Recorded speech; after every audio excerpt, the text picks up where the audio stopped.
Bonjour, soyez les bienvenus sur ce plateau pour une nouvelle émission inédite des Enquêtes Impossibles. L'histoire au menu d'aujourd'hui est littéralement hallucinante.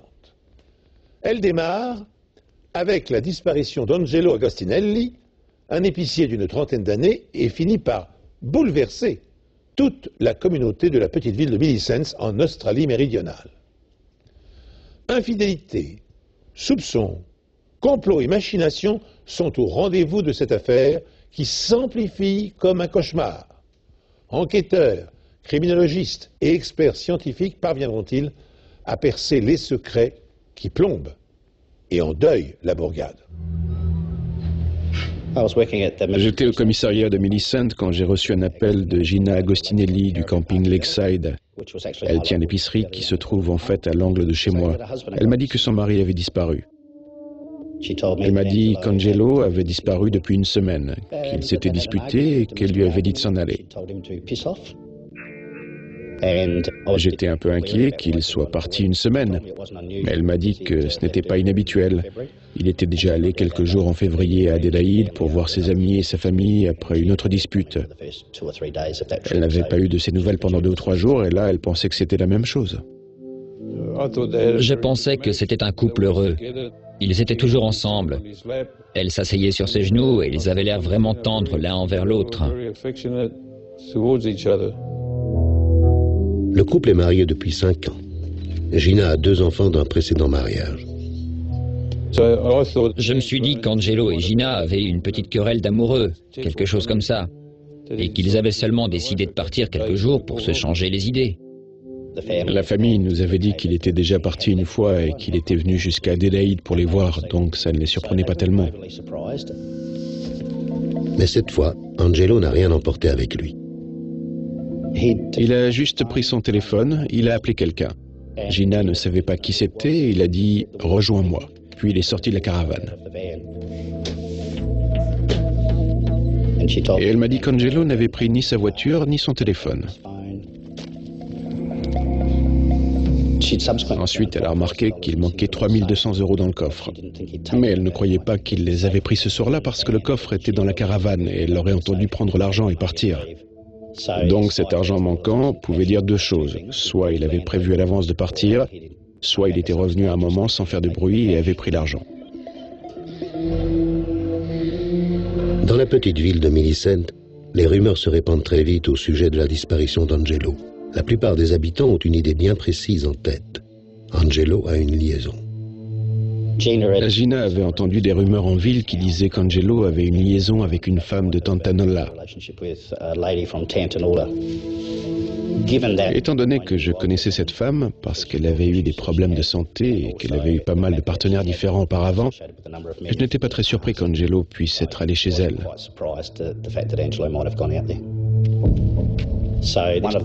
L'une des premières choses à faire était d'aller à Tantanola et vérifier si quelqu'un l'avait vu à cette adresse. J'ai frappé à la porte, j'ai regardé autour de la maison, mais il n'y avait personne. J'ai parlé à des voisins qui m'ont dit que la dernière fois qu'ils avaient vu cette femme, c'était la semaine précédente. C'était très intéressant parce que ça correspondait au moment où Angelo avait disparu. J'étais sûr que le mari était seulement parti parce qu'il s'était disputé. Je m'attendais à ce qu'il revienne, ou du moins à ce qu'on le retrouve assez rapidement et que le dossier ne reste pas en suspens, comme la plupart des cas de personnes disparues. 3 jours après le début de l'enquête, Agostinelli et la mystérieuse femme de Tantanola n'ont toujours pas réapparu. Ont-ils entrepris une escapade amoureuse? La disparition des 3 200 € du coffre de la caravane pourrait le laisser penser. Un détail cependant contrarie cette hypothèse et intrigue les policiers. Angelo n'est pas parti avec sa voiture. Et sa voiture, c'est son bien le plus précieux. Je pensais qu'il aurait pu aller chez l'autre femme, mais mon frère ne serait jamais allé nulle part sans sa voiture. Il adorait sa voiture et il adorait conduire. Il ne laissait personne la prendre. J'ai posé à la famille les questions habituelles. Est-ce qu'il jouait? Était-il impliqué dans un trafic de drogue? Avait-il des tendances suicidaires? La police m'a demandé si Angelo était suicidaire ou dépressif, et j'ai dit non, c'était pas son genre. Mon frère n'a jamais joué, ni pris de drogue. Gina a dit qu'il était un peu stressé par le travail, et bien sûr par leur dispute, mais rien ne laissait penser qu'il aurait pu se suicider. La famille décide de faire paraître une annonce dans le journal local. Mais une fois de plus, l'homme de 33 ans ne se manifeste pas. Cette fois, je commençais à penser qu'il y avait seulement 3 scénarios possibles, parce que ça commençait à faire un moment qu'il avait disparu. Un, il est parti avec l'autre femme ou la fameuse personne à qui il a dit « rejoins-moi ». 2, il s'est suicidé, ce qui est très improbable. Et 3, il s'agit d'un meurtre. Ça ne fait rien si tu ne m'appelles pas moi, mais je t'en prie, contacte quelqu'un, qu'on sache où tu es. Angelo Agostinelli a disparu depuis presque 2 semaines. La dernière fois que sa femme l'a vu, ils se sont disputés. Selon les rumeurs, il serait parti avec une autre femme. La police vient justement de la retrouver. On a interpellé cette femme, parlé avec elle, et elle nous a dit qu'elle n'avait pas de relation avec lui. Elle a dit qu'elle était allée au camping plusieurs fois et qu'elle avait parlé à Angelo, mais qu'il n'y avait rien du tout entre eux.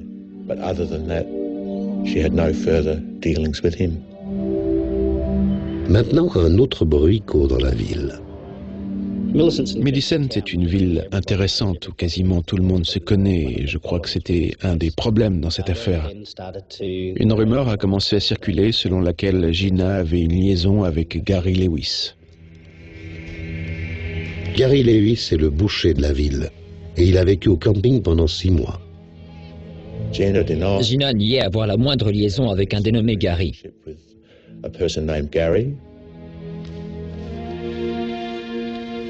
Elle disait que sa relation avec Angelo était une relation saine, que c'était un mari aimant et qu'ils avaient des disputes de couple comme tout le monde. Ils se disputaient pour de petites choses qui se passaient dans leur quartier de temps en temps. On devait absolument parler à Gary le plus tôt possible. Il a nié être engagé dans une relation, quelle qu'elle soit. Il s'entendait très bien avec Angelo et Gina. Il jouait même régulièrement aux cartes avec eux.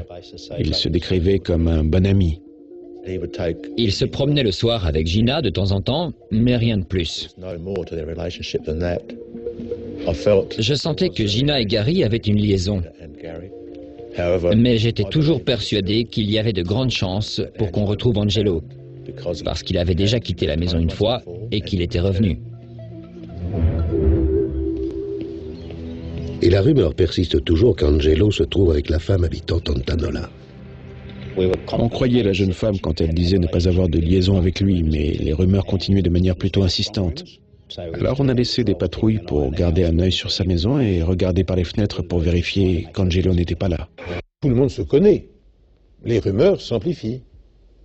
Angelo s'est-il caché quelque part pour vivre à l'abri une passion amoureuse? Gina entretient-elle une liaison secrète avec Gary Lewis, le boucher, ami du couple? Bientôt, un nouveau commérage commence à circuler. Le jour de la disparition de son mari, Gina s'est sévèrement coupée au bras avec la trancheuse à viande de l'épicerie. On devait découvrir ce qui s'était passé et pourquoi Gina nous l'avait caché. Gina m'a expliqué qu'elle ne s'était pas coupé le bras sur la trancheuse à viande, comme elle l'avait raconté à tout le monde. En fait, elle s'était disputée avec Angelo le soir de sa disparition, et pendant la dispute, elle avait levé le bras vers lui en pointant son doigt. Lui avait pris un couteau sur le plan de travail, bougé son bras vers elle, et c'est en faisant ce geste qu'il l'avait coupé accidentellement. Elle a enveloppé son bras dans une serviette verte, et ensuite, elle est allée à la caravane de Gary pour lui demander de la conduire à l'hôpital pour faire soigner sa blessure. Gina nous a expliqué qu'elle ne nous l'avait pas dit avant parce qu'elle ne voulait pas qu'Angelo ou sa famille aient des problèmes. Je lui ai dit que ce qu'elle venait de me raconter mettait sérieusement en doute son histoire et qu'elle était d'une manière ou d'une autre impliquée dans la disparition d'Angelo ainsi que Gary. Elle l'a fortement nié et soutenu qu'elle disait la vérité. Grâce aux analyses médico-légales, la police espère découvrir rapidement la vérité. Gina était nerveuse, mais elle a voulu nous montrer son bras et la caravane. Il y avait des traces de sang sur le tapis à l'intérieur. On avait l'impression que la tache était assez ancienne. Elle n'avait pas l'air très récente. Et étant donné l'heure à laquelle ça s'était passé, il était peu probable que ce soit le sang de sa blessure au bras. Mais j'ai quand même fait un test qui a confirmé que c'était effectivement des traces de sang. Les enquêteurs découpent le tapis pour faire des analyses plus poussées, mais aucune autre trace de sang n'est retrouvée dans la caravane. C'était assez bizarre parce que lorsqu'on a vu la taille de la coupure, on s'attendait à ce qu'il y ait du sang partout, même sous le lino ou dans des endroits où on ne pense pas forcément à nettoyer. Ensuite, on est allé inspecter la voiture qu'Angelo aimait tellement. C'était sa fierté, son bonheur. C'était une 4 roues motrice avec un haillon rabattable. Et sur le haillon, j'ai vu des taches qui ressemblaient à du sang. J'ai refait un test qui a confirmé qu'il s'agissait de légères traces de sang. Mais ce n'était pas suffisant pour saisir le véhicule pour le moment. Donc on a juste refermé la voiture et rendu les clés. La fois d'après, quand Gina m'a téléphoné, elle était assez énervée. Elle m'a même demandé de dire aux enquêteurs de la laisser tranquille parce qu'ils s'en prenaient à elle, qu'ils pensaient qu'elle était impliquée dans la disparition d'Angelo. Elle me répétait sans cesse qu'ils devaient chercher au bon endroit. Je lui ai demandé c'est quoi le bon endroit, et elle a juste continué à dire le bon endroit. Elle ne m'a rien dit de plus. Les enquêteurs continuent de surveiller la maison et la femme de Tantanola, mais ils cherchent également ailleurs. Angelo Agostinelli, 33 ans, a disparu depuis plus de 2 semaines. Il a été vu pour la dernière fois à Millicent au camping Lakeside où il vit et dont il est le propriétaire. Même si de nombreuses rumeurs circulent à propos de l'endroit où il se trouve, il n'a pas pris contact avec sa famille. Aujourd'hui, la police a entrepris des recherches dans la zone située autour du lac, mais elle n'a rien trouvé. Les enquêteurs traitent toujours l'affaire comme un cas de disparition. Pour l'instant, oui, mais on est assez préoccupé pour sa sécurité.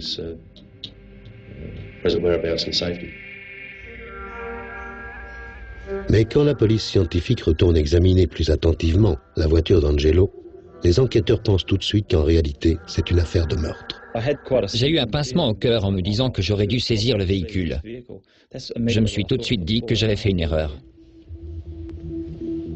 Tandis que les policiers essaient de faire le tri entre rumeurs et faits avérés, la thèse de la fugue amoureuse d'Angelo cède peu à peu le pas sur celle de l'homicide.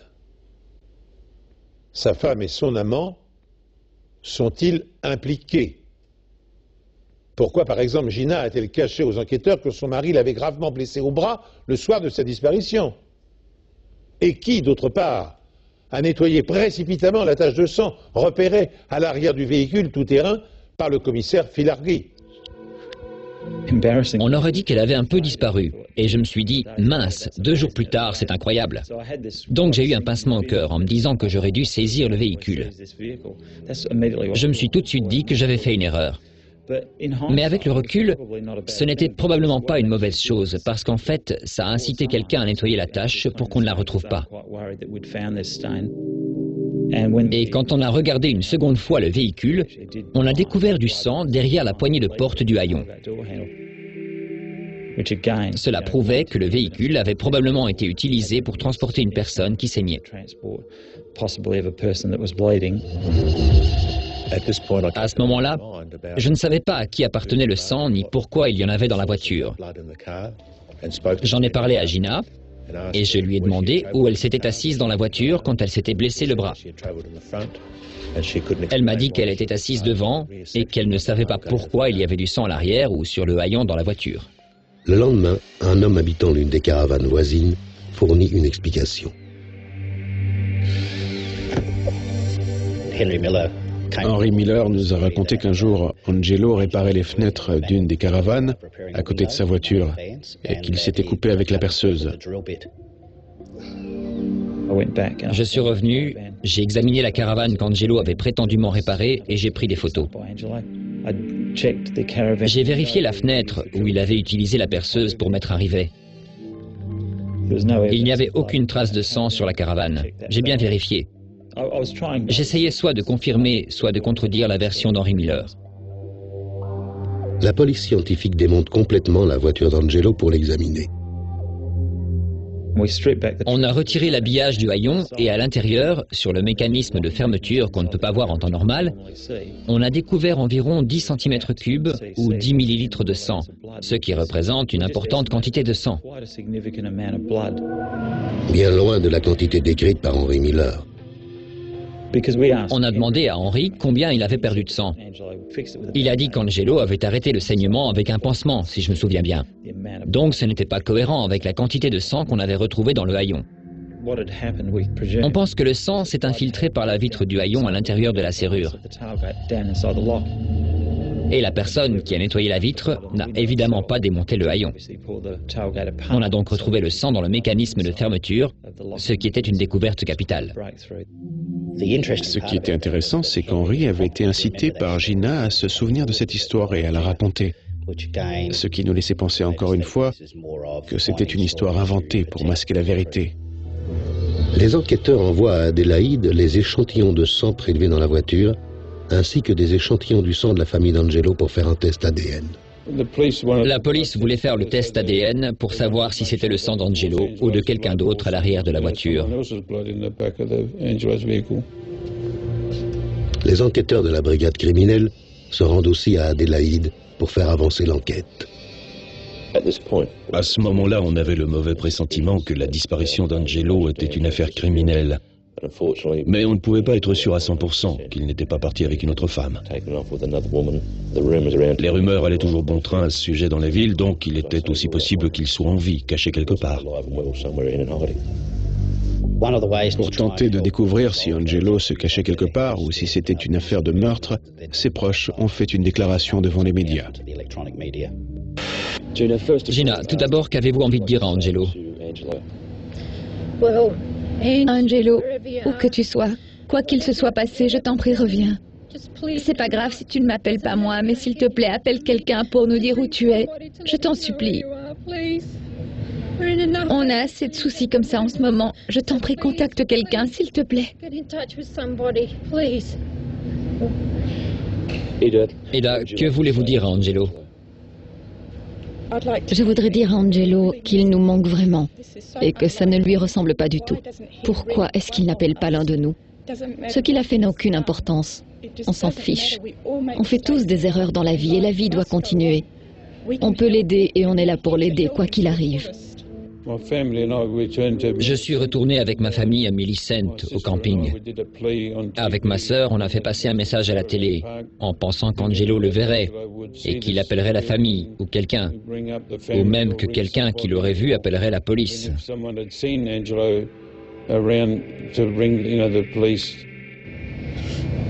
Gina, y avait-il une raison qu'Angelo parte? Non, aucune.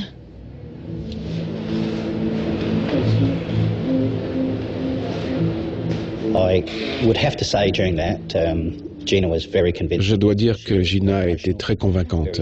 Elle était très émue. Elle avait vraiment l'air d'avoir besoin de lui. Si nos soupçons étaient justifiés, alors c'était vraiment une grande manipulatrice et une très bonne actrice.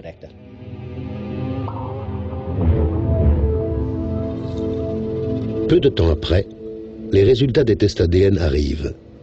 Le sang retrouvé dans la voiture est effectivement celui d'Angelo Agostinelli. Bien que l'appel télévisé de Gina soit pathétique, les policiers ne sont pas convaincus de sa sincérité. C'est pourquoi ils décident de mettre sur écoute sa ligne téléphonique ainsi que celle de Gary. Ils espèrent que si le couple a comploté pour tuer Angelo et faire disparaître son corps,